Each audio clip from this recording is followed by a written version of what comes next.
Shalom, Bapak, Ibu, dan saudara yang terkasih. Kembali lagi kita bertemu dengan renungan firman Tuhan pada pagi hari ini. Seperti pada video yang pertama, kita sudah membahas dengan judul yang sama, yaitu bisakah orang kaya masuk surga? Namun hari ini kita akan belajar dari sisi lain. Di dalam Alkitab ada cerita seorang pemimpin yang bertanya kepada Yesus, bagaimana caranya untuk hidup kekal? Atau dengan kata lain, bagaimana jalan untuk masuk ke dalam kerajaan surga? Masuk ke dalam surga tidak hanya untuk orang miskin saja, tetapi juga untuk orang kaya. Tuhan tidak memandang status tersebut, tetapi Tuhan memandang hati dan perilaku hidup seseorang. Untuk itu tidak ada jaminan orang miskin pasti masuk surga, dan sebaliknya orang kaya tidak masuk surga. Dan kita sudah belajar mengenai hal tersebut. Lukas 18 ayat 18 sampai 24. Ada seorang pemimpin bertanya kepada Yesus, katanya, "Guru yang baik, apa yang harus aku perbuat untuk memperoleh hidup yang kekal?" Jawab Yesus, "Mengapa kau katakan aku baik? Tidak seorang pun yang baik selain daripada Allah saja." 20. Engkau tentu mengetahui segala perintah Allah. Jangan berzina, jangan membunuh, jangan mencuri, jangan mengucapkan saksi dusta. Hormatilah ayahmu dan ibumu. Kata orang itu, semuanya telah kuturuti sejak aku mudaku. 22. Mendengar itu Yesus berkata kepadanya, masih tinggal satu hal lagi yang harus kau lakukan. Jualah segala yang kau miliki dan bagi-bagikanlah itu kepada orang miskin. Maka engkau akan beroleh harta di surga. Kemudian datanglah kemari dan ikutlah aku. 23. Ketika orang itu mendengar perkataan itu, yang menjadi amat sedih, sebab ia sangat kaya. Lalu Yesus memandang dia dan berkata, alangkah sukarnya orang yang beruang masuk ke dalam kerajaan Allah. Itulah petikan daripada ayat dari pasal 18 ayat 18 sampai ke 24. Kita akan lihat ayat per ayat dan kita akan lihat apa maknanya. Ayat 18. Ada seorang pemimpin yang bertanya kepada Yesus. Katanya, "Guru yang baik, apa yang harus ku perbuat untuk memperoleh hidup yang kekal?" Jadi ada seorang pemimpin dikatakan di sini, memang tidak disebutkan apakah dia itu pemimpin di pemerintahan, yang biasa disebut juga misalnya sekarang pejabat, atau pemimpin agama yang biasa juga disebut rabi. Saya menafsirkan pemimpin ini adalah seorang rabi. Karena nanti akan kita lihat pernyataannya bahwa ia sudah melakukan hukum Taurat dengan baik. Sedangkan biasanya pemimpin pemerintahan atau pejabat agak jarang mereka mau melakukan hukum Taurat itu dengan baik. Ia bertanya kepada Yesus dengan perkataan guru yang baik. Kita lihat betapa sopannya rabi ini ketika berbicara. Memang ada yang menafsirkan bahwa rabi ini sebenarnya rabi yang sombong. Tetapi dalam penafsiran saya, justru saya melihat hal yang positif yang ada di dalam diri nabi tersebut. Sebab bagi seorang nabi yang sombong, maka pasti tidak dapat masuk dalam kerajaan Allah. Sedangkan untuk rabi yang rendah hati, besar kemungkinannya, tapi belum pasti untuk masuk ke dalam kerajaan Allah. Dia bertanya apa yang harus diperbuatnya untuk mendapatkan kehidupan yang kekal. Pemimpin atau rabi ini sudah merasa dirinya pasti masuk surga. Karena dia yakin sudah melakukan hukum Taurat dengan baik. Perilaku rabi tadi juga baik terjadi di umat Kristiani. Mereka ingin masuk dalam kerajaan kehidupan kekal. Mereka banyak bertanya bagaimana caranya. Tetapi setelah mereka mengetahui jawabannya, mereka melupakannya. Karena banyak hal yang membuat mereka tidak sanggup untuk melakukannya. Atau setidak-tidaknya malas atau tidak mau berusaha untuk memperoleh kehidupan yang kekal. Sama seperti umat Kristiani yang lain juga, yang mungkin sebagian menyepelekan firman Tuhan. Karena mereka merasa sudah pasti masuk surga. Karena mereka sudah mendapatkan jaminan dari keselamatan dari Tuhan Yesus. Karena merasa sudah dipermandikan. Karena melakukan quote and quote semua dari firman Tuhan. Juga sudah ikut dalam pelayanan. Lalu mereka menganggap dirinya sudah memenuhi kriteria untuk masuk ke dalam sorga.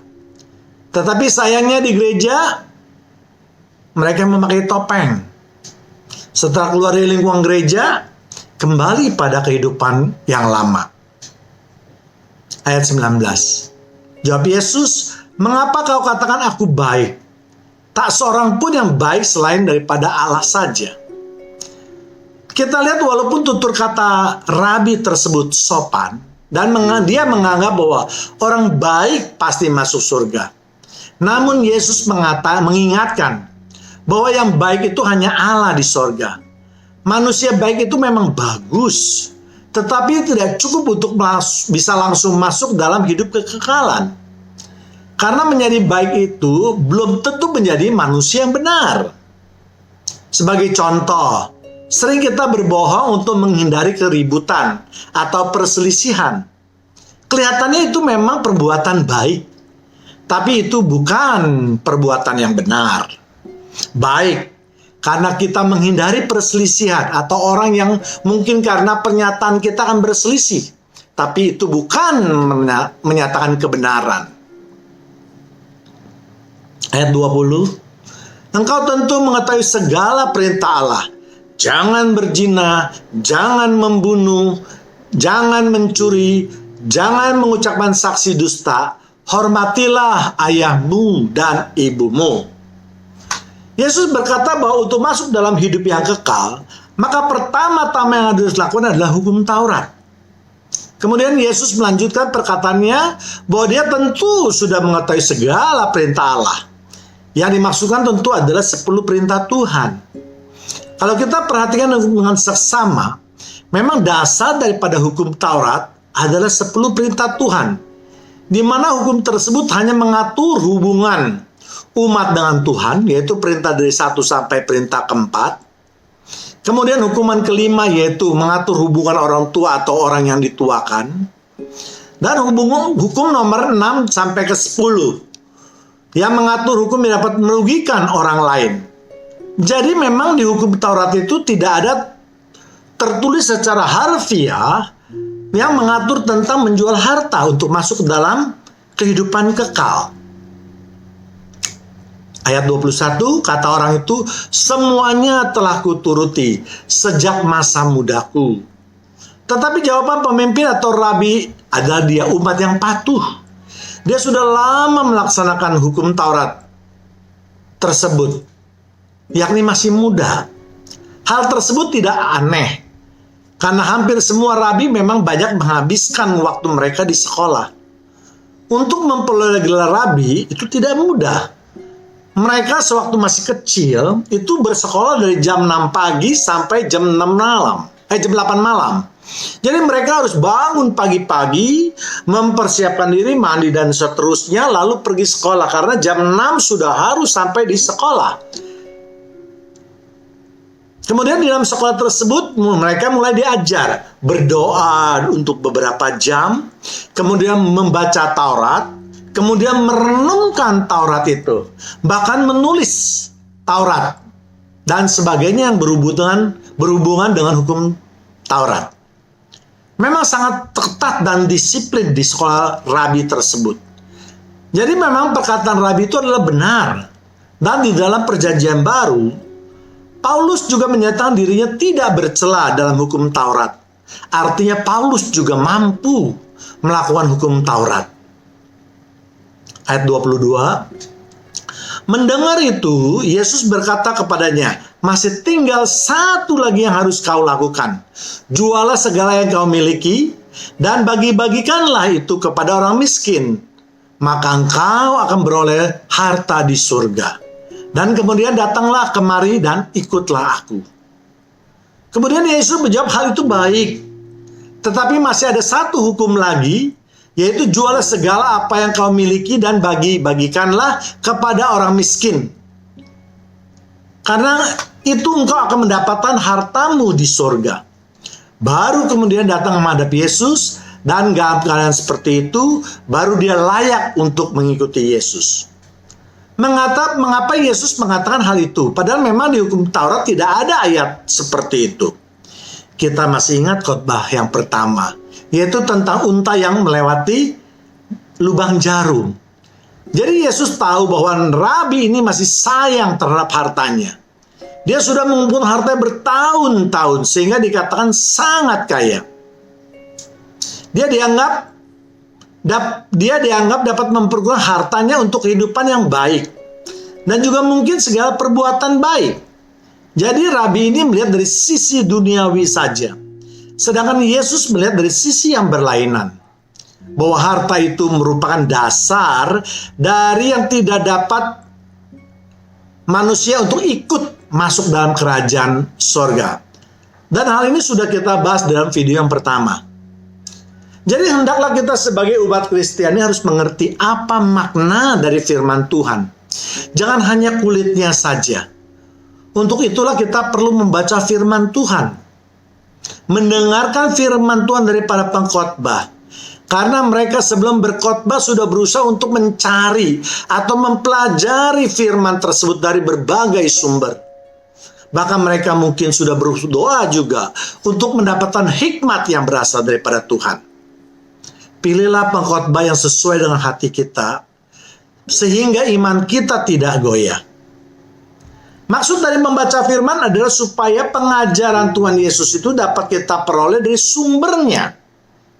Sedangkan mendengarkan firman Tuhan adalah mencocokkan dan mencoba untuk mendapatkan pengertian yang baik serta mendalam. Dan sehingga kita dapat melakukannya atau mempraktekannya dalam kehidupan sehari-hari. Jadi ketika Yesus menyuruh untuk menjual segala hartanya, Rabi tersebut sangat terkejut.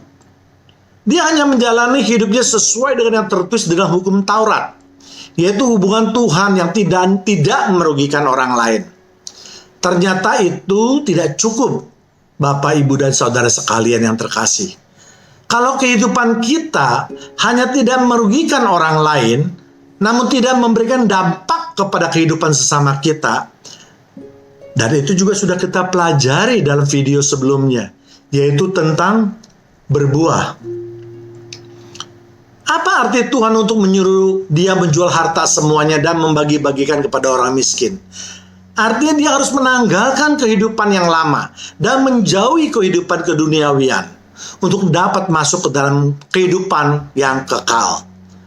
Karena Yesus berpendapat bahwa tidak mungkin engkau dapat menjalani hidup ini dengan baik kalau engkau tetap mempunyai harta yang banyak.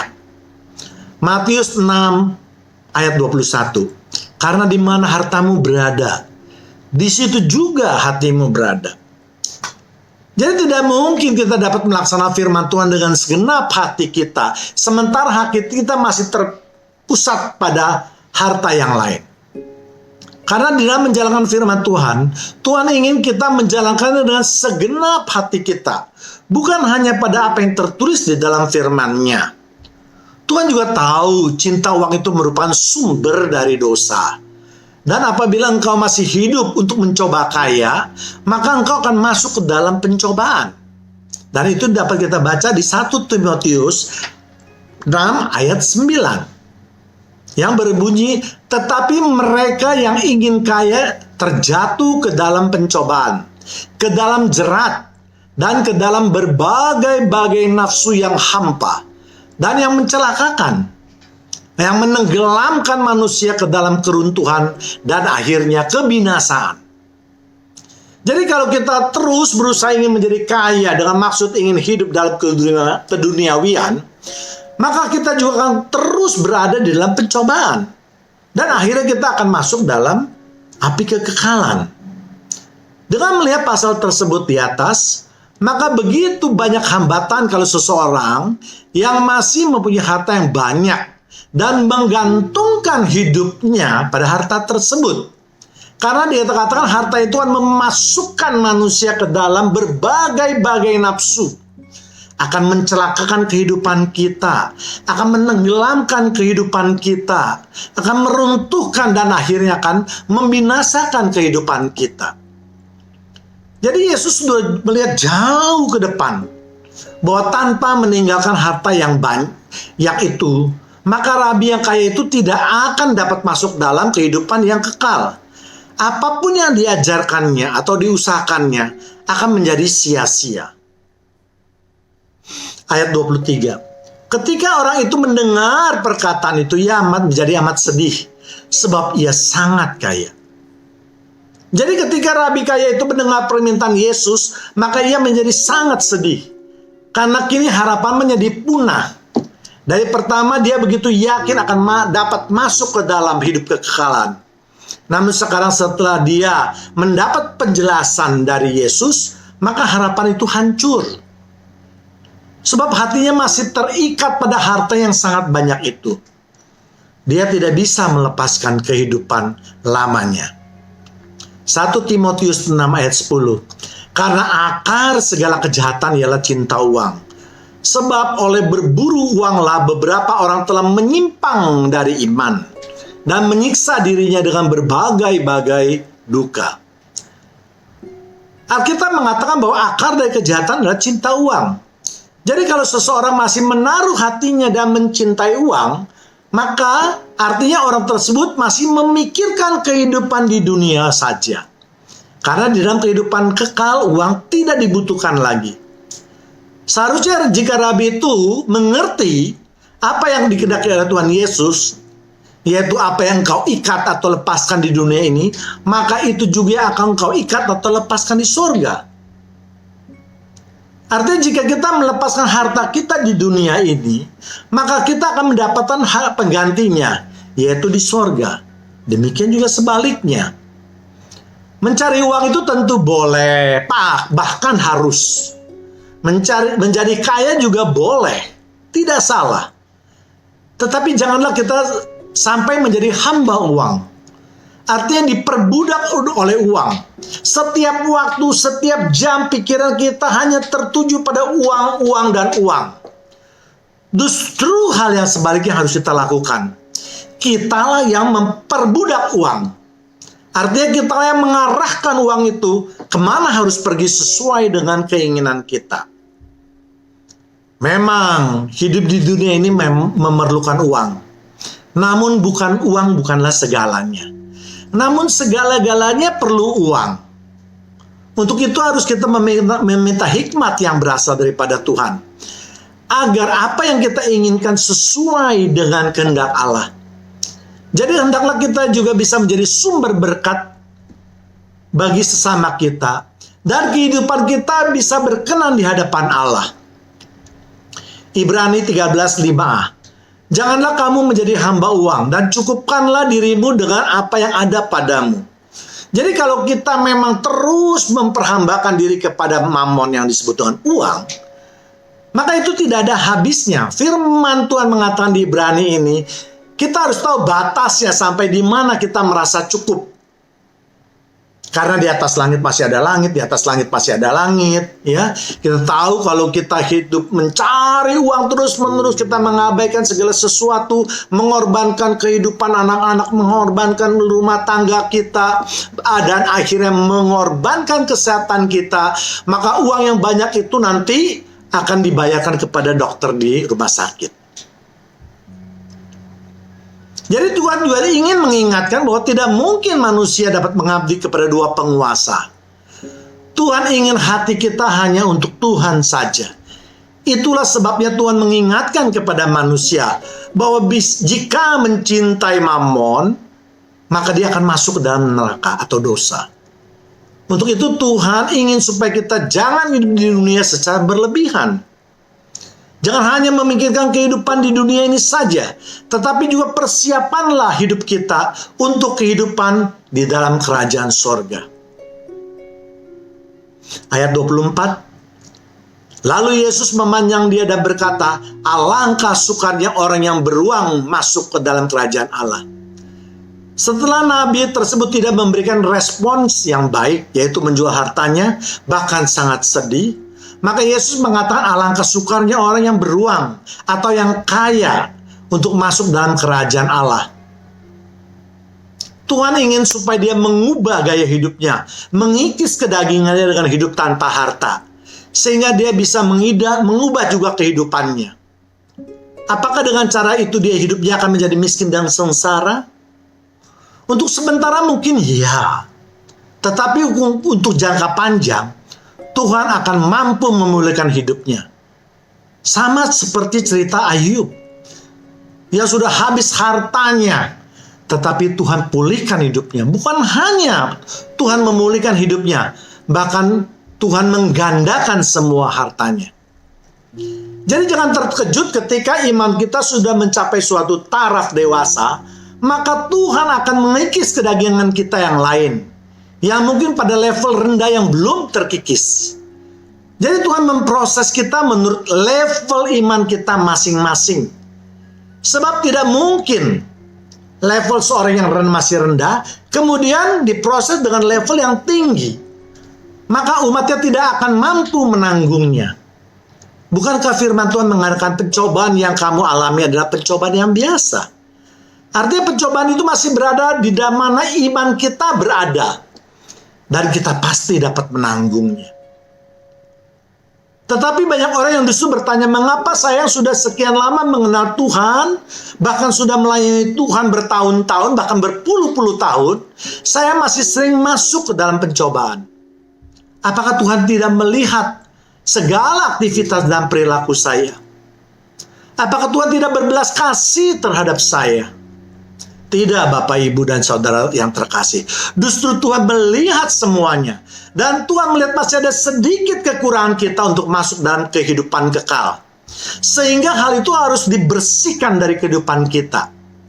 Sadarlah bahwa Tuhan yang kita sembah itu adalah Tuhan yang baik dan adil.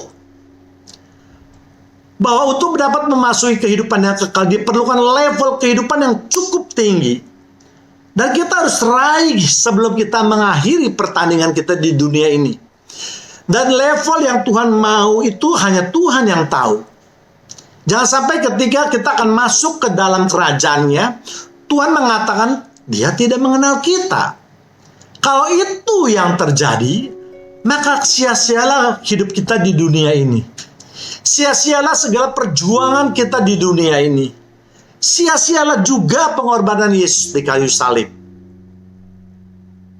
Lalu apa yang kita bisa petik, pelajaran yang kita petik dari cerita ini atau firman pada pagi hari ini? Jika kita ingin mengambil bagian dalam kerajaan Allah, tidak bisa kalau kita hanya berpikir dan berpusat pada kehidupan diri kita sendiri. Tetapi juga harus memperhatikan kehidupan orang lain. Jadi ada keseimbangan yang tidak terlalu jauh di dalam kehidupan kita dengan orang lain.